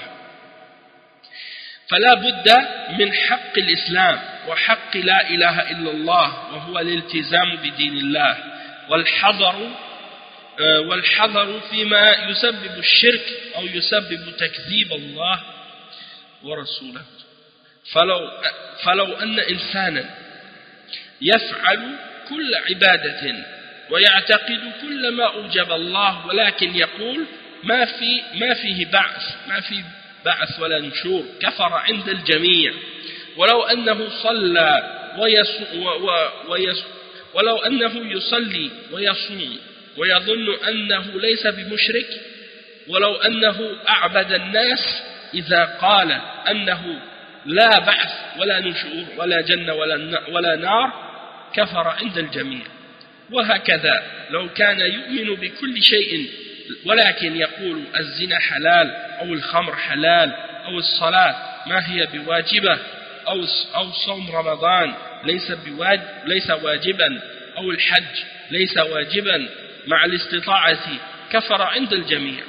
فالواجب التنبه لهذه الأمور وأن يكون طالب العلم على بصيرة وألا يغتر بقول هؤلاء المرتدين هؤلاء الجهلة الضالين الذين يعبدون القبور ويستغيثون بالأموات ويقولون نحن مسلمون.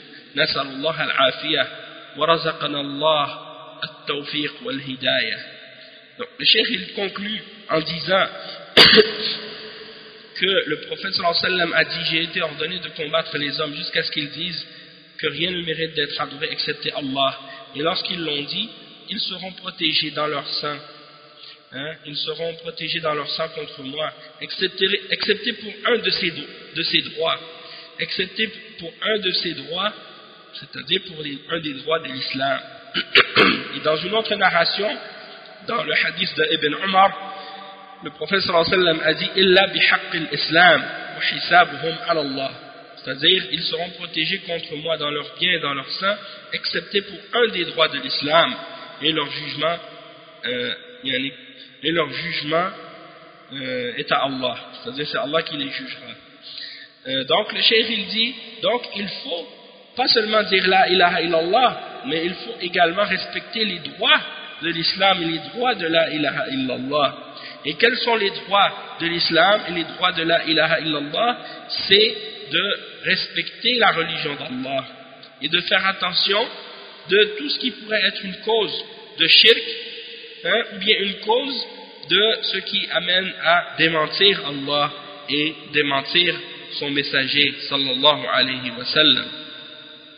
Donc si quelqu'un parmi les hommes fait toutes les adorations et il croit en tout ce qui est ordonné par Allah, mais qu'il dit par la suite qu'il n'y a pas de résurrection, qu'il n'y a pas de rassemblement après la mort, il a rejeté la foi, selon tous les savants. Parce que c'est pas suffisant de juste faire, c'est-à-dire c'est pas que tu pratiques tout et tu crois en tout, sauf un élément de la foi. Même si c'est juste un élément de la foi que tu as renié, c'est comme si tu avais rejeté le tout. Tu ne peux pas prendre une partie et rejeter l'autre. Même si tu dis, c'est juste, je vais juste rejeter 1% de la religion, c'est pas beaucoup. Juste un élément, 1%. Quelqu'un dit, je crois en 99% de la religion, mais je ne crois pas en 1%. Si ça c'est kufr. La personne qui dit ça, elle est devenue mécréante même. Elle est devenue mécréante parce qu'elle a renié quelque chose qui fait partie de la religion de l'islam. Et la plupart des gens à notre époque aujourd'hui, c'est ça leur pensée. Une fois j'ai rencontré une femme juive, et cette femme juive là, elle m'a dit toutes les religions, elles ont du vrai et du faux. J'ai dit toutes les religions ont du vrai et du faux sauf l'islam. Et là, elle s'est mise en colère et elle est partie. Elle s'est mise en colère et elle est partie parce qu'elle voulait que je lui dise, oui, toutes les religions ont du vrai et du faux, sauf... et elle voulait que je lui dise comme elle, que toutes les religions ont du vrai et du faux, même l'islam. Et je lui ai répondu le contraire. Je lui ai dit, toutes les religions ont du vrai et du faux, c'est vrai, sauf l'islam. L'islam n'a que du vrai. Parce que c'est la religion d'Allah. Il ne peut pas y avoir de faux dedans. Et donc, les kuffars, eux, souvent ils te disent des paroles comme ça. Ils te disent des paroles comme pour dire, mais dans toutes les religions, il y a du bon, il y a du mauvais.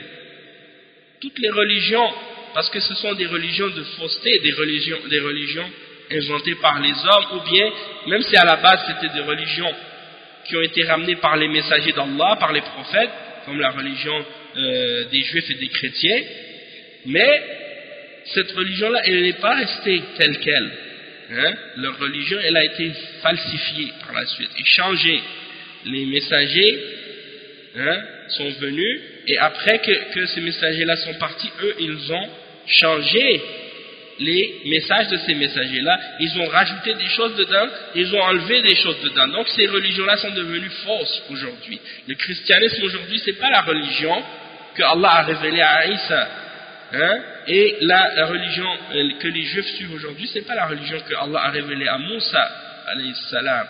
Et même si c'était le cas, même si c'était encore resté tel quel, et même si c'était resté tel quel, la religion de Isa et de Moussa, elle ne serait toujours pas valable à suivre aujourd'hui. Pourquoi? Parce que le prophète Mohammed sallallahu alayhi wa sallam est venu abroger tout ce qu'il y avait comme religion précédente. Et donc personne aujourd'hui ne peut continuer à suivre une religion ou un prophète précédent et prétendre qu'il est sur une religion de vérité, parce que ces religions-là sont abrogées aujourd'hui. D'accord? Et donc, il n'y a plus de religion il n'y a plus d'autre religion qui soit vraie, totalement vraie, excepté l'islam aujourd'hui. Donc ça, c'est un point très très important, parce que vous voyez ça, souvent les koufars, ils vont vous dire des paroles comme ça, il faut savoir que ça c'est du koufr. Et ensuite, donc le cheikh il dit, si une personne prie, fait la salat, fait le jeûne, et il pense qu'il n'est pas mushrik, même si c'est la personne la plus dévouée, la plus pieuse en apparence, qui fait la salat et le jeûne et tout, mais qu'elle dit par la suite, moi je ne crois pas en la résurrection, ou je ne crois pas au rassemblement après la mort, ou je ne crois pas au paradis, ou je ne crois pas en enfer, eh bien cette personne elle est kafir. Même si elle fait toutes les prières du monde, même si elle jeûne toute la journée, même si elle prie tous les jours, même si elle jeûne tous les jours, même si elle dit la ilaha illallah du matin jusqu'au soir, même si elle va faire le hajj, va faire le hajj à chaque année et la umrah 10 fois par année, et qu'elle revient chaque fois et qu'elle donne de l'aumône et de la charité et qu'elle paie la zakat, peu importe. Si elle dit je ne crois pas en ces choses-là ou en un élément parmi les éléments de la religion, elle quitte la foi. Le cheikh dit de même que la personne qui dit je crois en tout, puis je crois en tout, qu'est-ce qui est dans la religion, sauf que le zina, comme si l'adultère, la fornication, c'est halal. Ou bien l'alcool, c'est halal. Ou bien il dit la salat, c'est pas obligatoire. Ou bien il dit que le jeûne de Ramadan, c'est pas obligatoire. Ou bien il dit que le hajj, il dit que c'est pas obligatoire, avec la capacité. Eh bien celui-là, il est kafir aussi, il est mécréant, il n'est pas musulman, même si il croit en tout le reste. Donc le cheikh, il dit que c'est obligatoire donc de faire attention à ces choses-là, et que la personne qui cherche la science avec les preuves et la compréhension. Et qu'elle ne se laisse pas tromper par ces apostats et par ces ignorants égarés qui adorent les tombes, qui cherchent, qui appellent au secours les morts, et qui prétendent être musulmans et qui disent nous sommes musulmans. Donc ça c'est la fin de l'explication de Cheikh Abdul Aziz ibn Baz au sujet de ces questions-là. On va lire quelques questions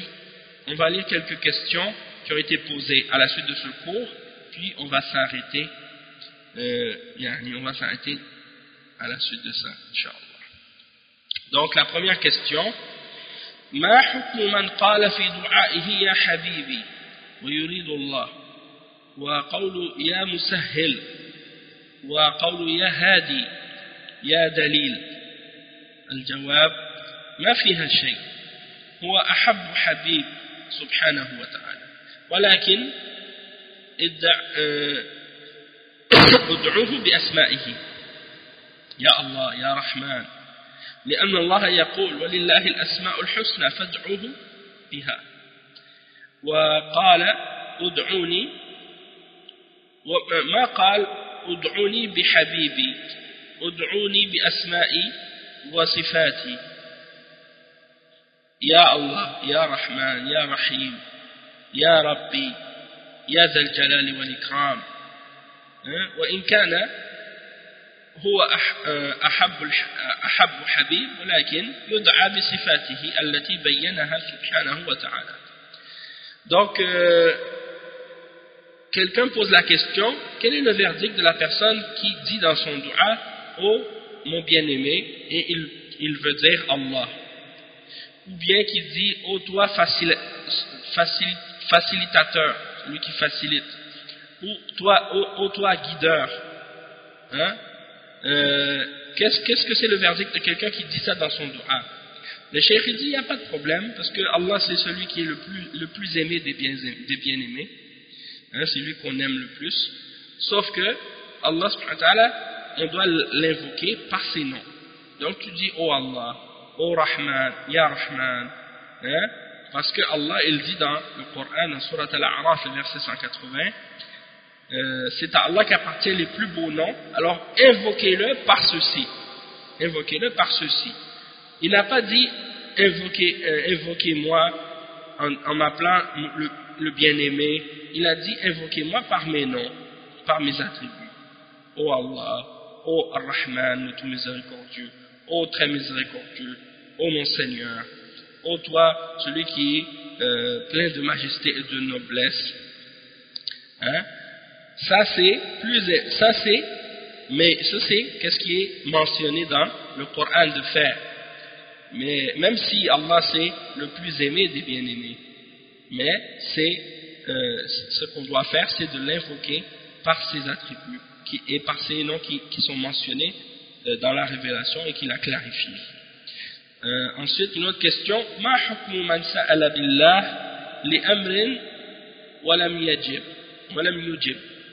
ما حكم من سأل بالله ولم يفعل ما حكم من سأل بالله لأمر ولم يجب وما حكم من سئل بالله ولم يفعل. الجواب النبي صلى الله عليه وسلم قال من سأل بالله فأعطوه إلا إذا كان ما له حق فيما يسأل ولو قال أسألك بالله ما يعطى ولكن إذا سأل شيء له فيه شبهة سأل من بيت المال أو سأل أن يعطى لأنه فقير يعطى ما تيسر من سأل بالله فأعطوه ولكن لا ينبغي أن يسأل بالله لا يشدد على الناس. ولهذا قال الملك الذي جاء إلى الأبرص والأعمى والأقرع أسألك بالله الذي أعطاك كذا وكذا سأل بالله. المقصود أنه إذا كان في شيء مهم وسأل بالله يعطى إذا كان الحق إذا كان لحق. أما إذا لم يكن له حق ما يعطى ولو سأل بالله. فلو قال أسألكم بالله أن تعطوني من الزكاة وليس من أهلها لم يعطى من الزكاة لأنه ليس من أهلها. أو قال أسألكم بالله أن تعطوني أموالكم والذي عندكم كله ولا تجعلون لكم شيء ما يعطى. Donc le cheikh, on lui a posé la question, quel est le verdict au sujet de la personne à qui on demande quelque chose par Allah et que la personne ne lui répond pas, ou on lui demande de faire quelque chose par Allah et que la personne ne le fait pas. Le cheikh il répond, il dit que le prophète sallallahu alayhi wa sallam a dit celui qui est demandé, celui à qui on demande quelque chose par Allah, ou celui qui vous demande quelque chose par Allah, donnez-lui. Si quelqu'un vous demande quelque chose par Allah, donnez-lui la chose qu'il vous demande. Le cheikh il dit excepté si la personne n'a pas de droit dans ce qu'elle demande. Comme par exemple, si quelqu'un dit je te demande par Allah, on lui demande pas, il n'a pas de droit dans qu'est-ce qu'il demande, on ne lui donne pas. Mais s'il demande quelque chose dans lequel il y a une ambiguïté, comme par exemple il y a quelque chose il demande qu'on lui donne de la Bayt al-Mal, c'est-à-dire du trésor des musulmans, ou qu'on lui donne parce qu'il est pauvre, tu lui donnes ce que tu es capable. Donc celui qui demande par Allah, donnez-lui. Mais c'est pas bien que quelqu'un demande par Allah, parce que c'est comme si tu dois pas rendre les choses difficiles pour les gens. Et c'est pour ça que l'ange, lorsqu'il est venu voir l'aveugle et le chauve et celui qui avait la maladie de peau, hein, je ne sais pas si c'est la lèpre ou une autre maladie qu'il avait, les trois, lorsque l'ange est venu les voir, l'ange a demandé par Allah, je te demande par Allah de me donner de telle ou telle chose. Quand il est venu les voir, et il a demandé par Allah. Le cheikh dit qu'est-ce qu'on veut dire, le but de qu'est-ce qu'on a mentionné ça, c'est pour expliquer que si on demande par Allah, on doit demander pour quelque chose d'important. On ne demande pas par Allah pour n'importe quelle chose. On demande par Allah pour quelque chose qui a une importance. Et on va le donner à la personne qui nous demande si elle a un droit dans la chose en question. Mais si la personne n'a pas de droit dans cette chose-là, eh bien on va pas lui donner, même si elle demande par Allah. Comme par exemple, si quelqu'un dit « Je vous demande de me donner de la zakat, je vous demande par Allah de me donner de la zakat », et que la personne en question qui demande, elle ne fait pas partie des gens qui méritent de recevoir la zakat. Alors dans ce cas-là, on ne va pas lui donner de la zakat, même si elle demande par Allah, parce qu'elle ne fait pas partie des gens qui ont le droit de recevoir de la zakat. Ou bien, quelqu'un dit par exemple, je vous demande par Allah de me donner tout votre argent que vous avez chez vous et de ne rien garder pour vous, vous devez tout me donner. Eh bien, on ne va pas lui donner, le cheikh dit on ne va pas lui donner dans ce cas-là. Hein? Une autre question ensuite, ما حكم الذي يقول لا إله إلا الله من الكفرة لأنه يخشى أن يضر في كسبه هل يضر أو لا؟ الجواب إذا كان لا يقر بالتوحيد وقال لا إله إلا الله يكف عنه حتى ينظر في أمره مثل ما أمر النبي صلى الله عليه وسلم أسامة. أما إذا كان يتكلم في التوحيد ولكن ما كف عن الشرك كلامه لا ينفع ولا بد أن يترك الشرك ويتوب منه. فعباد البدوي وعباد الحسين أو عباد علي أو عباد اللات أو عباد الكواكب أو عباد الأصنام إذا قالوها أي لا إله إلا الله ما يكف عنهم حتى يتوبوا من عملهم حتى يتوبوا من شركهم وكفرهم. وهكذا من سب الله أو سب الرسول صلى الله عليه وسلم وهو يقول لا إله إلا الله ما يكف عنه حتى يتوب من هذا. Donc le cheikh, on lui a posé la question, quel est le verdict au sujet de la personne qui dit la ilaha illallah parmi les kuffars parce qu'il a peur, hein, qu'on lui fasse du tort dans qu'est-ce qu'il a comme bien. Ou bien, le cheikh dit, est-ce que ça lui fait du tort ou non? Et le cheikh il répond, il dit, si quelqu'un il ne croit pas au tawhid, il n'accepte pas le tawhid, et qu'il dit la ilaha illallah, on va s'abstenir de lui faire un tort jusqu'à ce qu'on regarde dans sa situation. Comme l'exemple de ce que le prophète Mohammed sallallahu alayhi wa sallam a ordonné à Oussama. Mais si la personne, une fois qu'elle a dit la parole du tawhid, elle ne cesse pas de faire le shirk, alors sa parole elle ne lui sera pas d'aucun profit, d'aucun bien, elle ne lui sera pas d'aucun bienfait. Il faut que la personne cesse de faire le shirk et il faut qu'elle s'en repente. Donc les gens qui adorent Al-Badawi, qui adorent Al-Hussein, qui adorent Ali, qui adorent Al-Lat, ou bien qui adorent les astres, les étoiles, ou bien qui adorent les idoles, s'ils disent la ilaha illallah mais qu'ils ne cessent pas, donc on ne va pas s'abstenir d'eux, hein? On va s'abstenir d'eux tant qu'ils n'ont pas cessé de faire leurs actions de shirk jusqu'à ce qu'ils se soient repentis de leur shirk et de leur kufr. De même que la personne qui insulte Allah, ou qui insulte le messager, ou qui dit La ilaha illallah, c'est-à-dire la personne qui insulte Allah et qui insulte son messager, et elle dit en même temps La ilaha illallah, donc on ne va pas s'abstenir de cette personne jusqu'à ce qu'elle se soit repentie de ça. Le cheikh il dit ensuite, une autre question on lui a posée, ما الحكم إذا رأينا كافرا يفعل فعل الرجل الذي مع الصحابي وأراد أن ينجو فقال لا إله إلا الله والله أعلم بنيته. الجواب ما يقتل إذا قالها ولو لم يقلها قبل سابق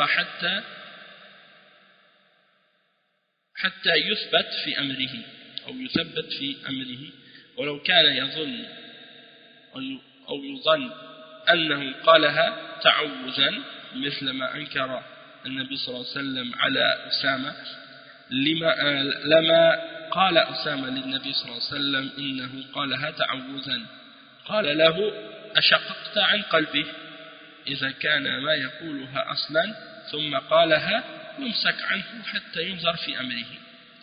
Donc quelqu'un a posé la question au cheikh, quel est le verdict si on voit un kafir qui fait la même chose que ce que l'homme avait fait avec le compagnon et qu'il voulait seulement se protéger, se sauver lui-même.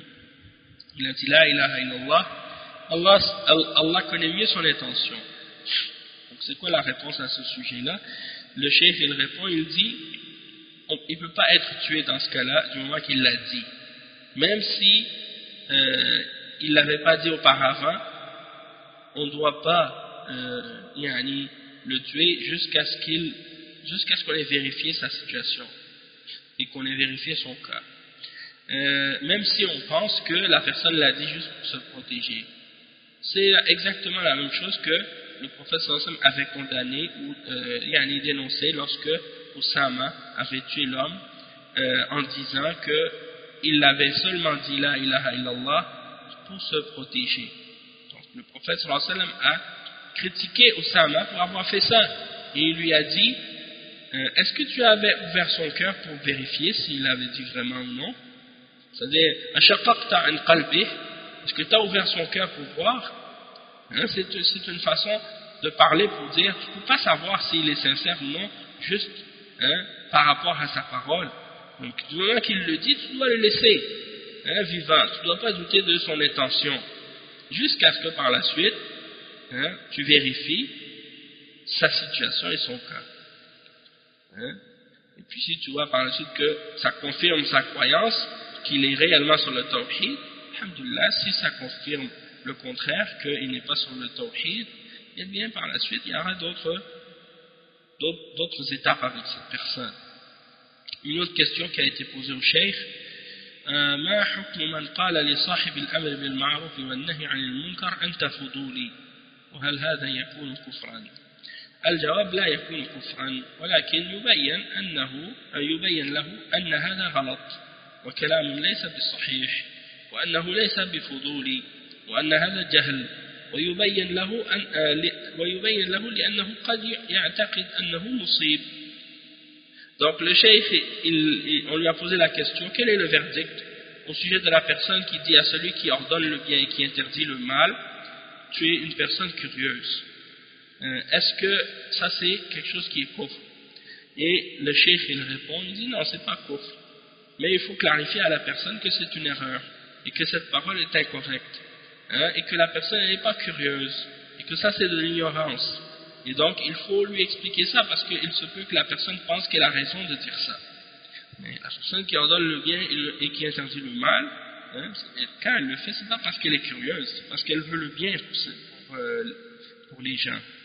Donc le cheikh on lui a posé une autre question, ya cheikh جملة من المعاصرين ذكروا أن الكافر من قال الكفر أو عمل بالكفر فلا يكفر حتى تقام عليه الحجة ودرجوا عباد القبور في هذا.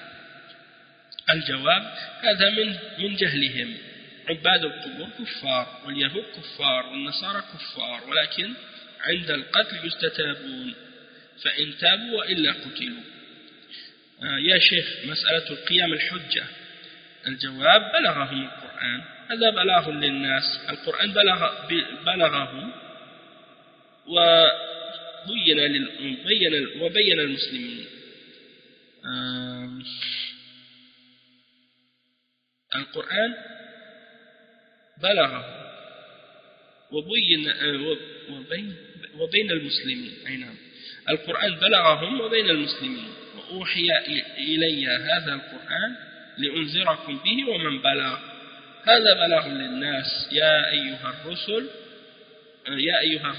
بلغ، قد بلغ الرسول صلى الله عليه وسلم وجاء القرآن وهم بين أيدينا يسمعونه في الإذاعات ويسمعون في غيرها ولا يبالون ولا يلتفتون، وإذا جاء أحد ينذرهم ينهاهم آذوه، نسأل الله العافية. Donc le cheikh, on lui a posé la question, on lui a dit, parmi les contemporains, il y a des gens qui mentionnent que le kafir, c'est celui qui dit le kufr, ou qui fait le kufr, et que na'am. Et il dit que la personne ne devient pas mécréant jusqu'à ce qu'on ait établi sur elle la preuve. Et ils ont appliqué ça sur les adorateurs des tombeaux. Donc le cheikh il mentionne, il dit que ça c'est de leur ignorance. Il dit les adorateurs des tombeaux, les gens qui adorent les tombes, c'est des kuffars, et les juifs c'est des kuffars, et les chrétiens c'est des kuffars. Mais lorsque c'est bien le moment du combat ou de l'exécution, on leur demande de se repentir. Et s'ils se repentent, ils sont laissés, mais s'ils ils refusent de se repentir, dans ce cas-là, ils sont tués, ils sont exécutés. Et la personne pose la question ensuite au sujet de la question d'établir la preuve. Et c'est ça ce que je mentionnais au dernier cours par rapport à la question de l'établissement de la preuve.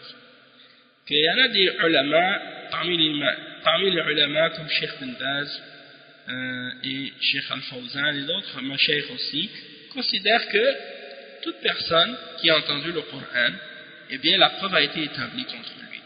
Parce que ça c'est des choses qui font partie de ce qui est clair de la religion, le tawhid et le shirk.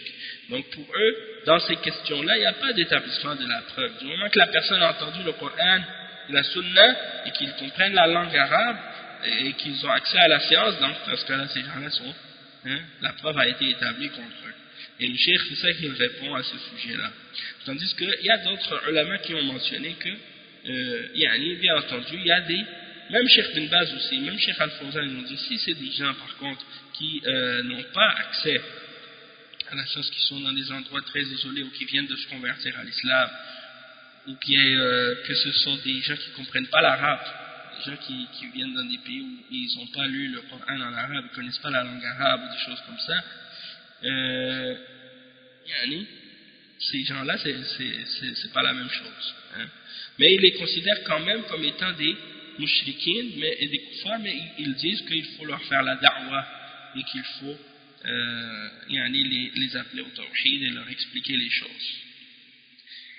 Et il y en a qui mentionnent parmi les ulama que ces gens-là, parmi ceux qui sont dans les catégories qui seront excusés, c'est juste qu'au jour de la résurrection, ils ne seront pas jugés de la même manière que les autres. Ils auront un jugement spécial et ils auront en fait une épreuve à traverser ou une épreuve à passer, et que s'ils réussissent cette épreuve, ils seront au paradis. Donc ça c'est ceux qui n'ont pas reçu le message, ou à qui le message n'a pas été transmis. Mais ici le cheikh il explique par rapport à ceux qui savent, et ça c'est par rapport à des gens qui font le shirk et qui adorent les tombes et les morts et qui connaissent la langue arabe et même parfois sont très, très éduqués et qui ont appris beaucoup de choses sur la religion de façon générale. Même parfois il y en a qui sont même des docteurs en islam, comme Cheikh Al-Fawzan l'a expliqué, et qui défendent le shirk et qui déclarent même kuffar ceux qui ne sont pas d'accord avec eux. dans l'adoration des morts.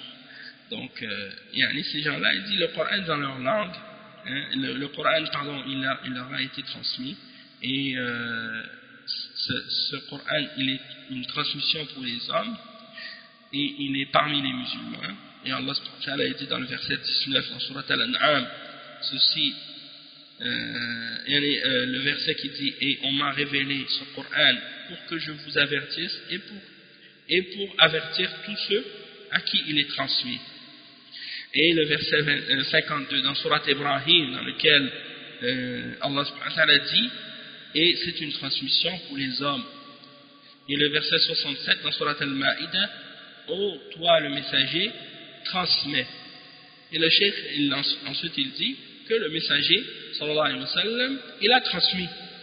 Et le Coran, il a été transmis. Et il est parmi nous, entre nos mains. Et on l'entend dans les émissions de radio, même à la radio, on entend le Coran. Et on l'entend également ailleurs. Et les gens, ils entendent des versets qui parlent du tawhid et qui interdisent le shirk, et ils ne donnent pas d'importance à ça. Et si quelqu'un vient pour leur parler, pour leur dire que ce qu'ils font c'est du shirk, et pour leur interdire de le faire, ils lui font du mal. Ils lui disent des paroles, des insultes, ou même ils vont le frapper même, peut-être. Ensuite, quelqu'un pose la question à propos de... ensuite, une autre question a été posée. Hadith al-rajul alladhi qala idha mittu faharriquni. الجواب هذا جهل من بعض السنن. هذا جهل بعض السنن من الأمور الخفية من كمال القدرة وجهلهم وجهلها فعذر جهلها فعذر حمله على ذلك خوف الله وجهل تمام القدرة فقال لأهله ما قال. Donc on lui a posé la question au sujet du hadith dans lequel on mentionne que l'homme, lorsqu'il est mort, il avait demandé à ses enfants de le brûler et de répandre ses cendres.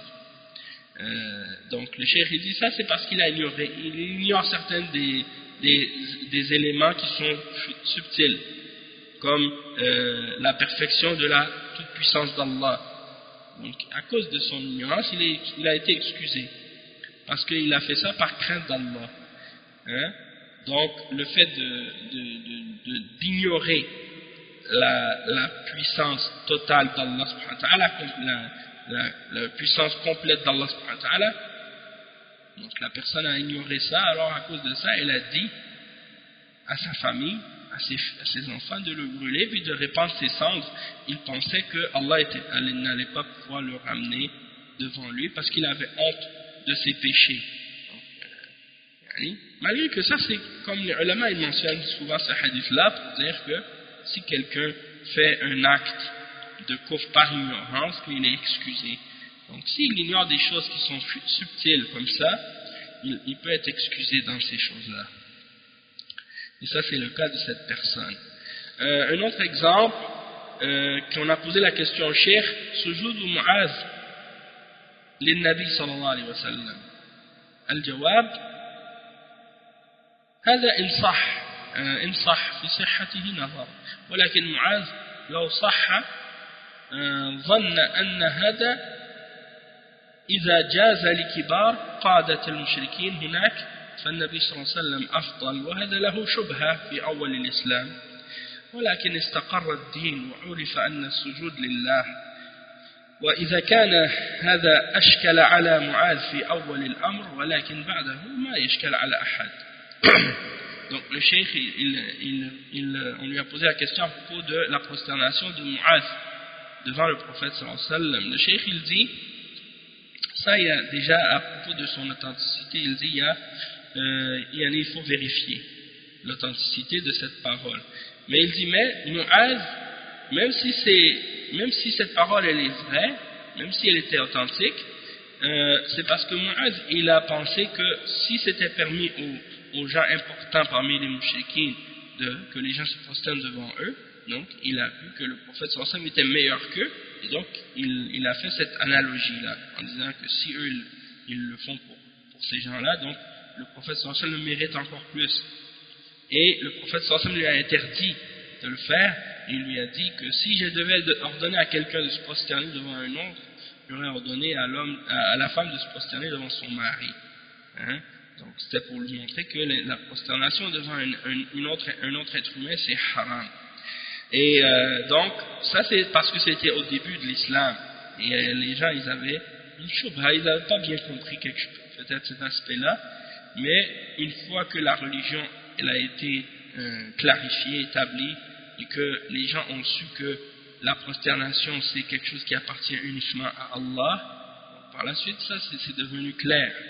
Et si ça a été quelque chose qui a causé un problème dans la compréhension de Mu'adh ibn Jabal au début, par la suite ça ne pose plus de problème pour personne, parce que ces choses-là sont devenues claires par la suite.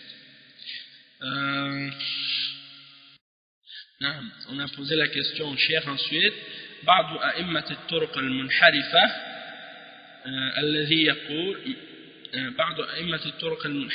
الذي يقول وصلنا إلى مرتبة اليقين فلا تلزمنا العبادات. الجواب هذا يكفر عند أهل العلم بإجماع أهل العلم. من قال تسقط عني العبادات كفر بإجماع أهل العلم إلا إذا كان جن أصابه جنون. Donc on a posé la question au cheikh à propos de certains imams des turuq déviés, comme les soufis par exemple. Ils disent qu'ils sont arrivés à un degré de certitude et qu'à ce moment-là les adorations obligatoires ne sont plus obligatoires pour eux. Le cheikh il répond en disant que ça c'est kufr selon tous les hommes de science, selon le consensus des hommes de science. Ça, cette personne qui dit ça, elle a mécru.